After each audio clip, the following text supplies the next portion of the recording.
ನಮ್ಮ ಪ್ರಕಾಶ್ ವಜ್ರಣ್ಣವರ್, ನಮ್ಮ ಕಾರ್ಮಿಕ ಸಚಿವರು ಹಾಗೂ ಧಾರವಾಡ ಜಿಲ್ಲಾದ ಉತ್ಸವ ಸಚಿವರು ಸಂತೋಷ್ ಲಾಡ್ ಸರ್ ಅವರು ಏನು ಸಂವಿಧಾನ ಜಾಗೃತಿ ಮೂಡಿಸುವಂಥ ಕಾರ್ಯಕ್ರಮನ ಅದ್ದೂರಿಯಾಗಿ ಪಂಜಿನ ಮೆರವಣಿಗೆಯನ್ನು ಮಾಡ್ತಿದ್ದಾರೆ.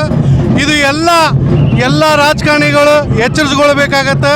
ಯಾಕಂತಂದ್ರೆ ನಾವು ಯಾವುದೋ ಕುಲದಲ್ಲಿರಲಿ, ಯಾವುದೋ ಧರ್ಮದಲ್ಲಿರಲಿ, ಇವತ್ತು ನಮ್ಗೆ ಸಂವಿಧಾನ ಒಂದು ಎತ್ತಿ ಹಿಡಿಯುವಂಥದ್ದು ಮಾಡೈತಿ. ಸಂವಿಧಾನ ಹಂಗದಾಗ ನಾವೆಲ್ಲರೂ ಹೆಜ್ಜೆ ಹಿಡಿಯತ್ತೇವೆ ಅನ್ನುವಂಥದ್ದು ಜಾಗೃತಿಗೊಳಿಸೋಗೋಸ್ಕರ ಈ ಒಂದು ಪಂಜಿನ ಮೆರವಣಿಗೆ ಮಾಡತ್ತಾರ. ಇದಕ್ಕೆ ಸಾಕಾರ ಸಂಖ್ಯೆಯಿಂದ ಜನಗಳು ಬಂದಿದ್ದಾರೆ. ಯಾಕಂತಂದ್ರೆ ಬಾಬಾ ಸಾಹೇಬ್ ಅಂಬೇಡ್ಕರ್ ಅವರು ಇವತ್ತು ನಮ್ಮ ವಿಶ್ವಕ್ಕೆ ಒಂದು ಮಾದರಿ ಸಂವಿಧಾನ ಶಿಲ್ಪಿ.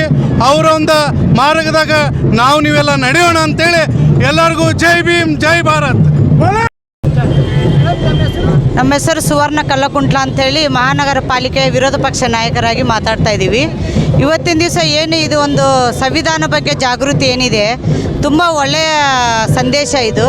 ಯಾರ್ಯಾರಿಗೆ ಅಂಬೇಡ್ಕರ್ ಬಗ್ಗೆ ಸಂವಿಧಾನ ಬಗ್ಗೆ ಗೊತ್ತಿಲ್ಲ ಅವ್ರಿಗೆಲ್ಲ ಜಾಗೃತಿ ಮೂಡಿಸಿ ಈ ಒಂದು ಒಳ್ಳೆಯ ಕಾರ್ಯಕ್ರಮದ ಎಲ್ಲರಿಗೂ ಗೊತ್ತಾಗಿಲ್ಲ ಅಂತ ಏನು ಒಂದು ಹಬ್ಬದ ವಾತಾವರಣ ಇದೆ, ಇದರಿಂದ ನಮಗೆಲ್ಲರಿಗೂ ತುಂಬ ಖುಷಿ ಆಗ್ತಾ ಇದೆ. ಎಲ್ಲರಿಗೂ ಇದ್ರ ಬಗ್ಗೆ ಗೊತ್ತಾಗಬೇಕಂತ ನಮ್ಮ ಅನಿಸಿಕೆ.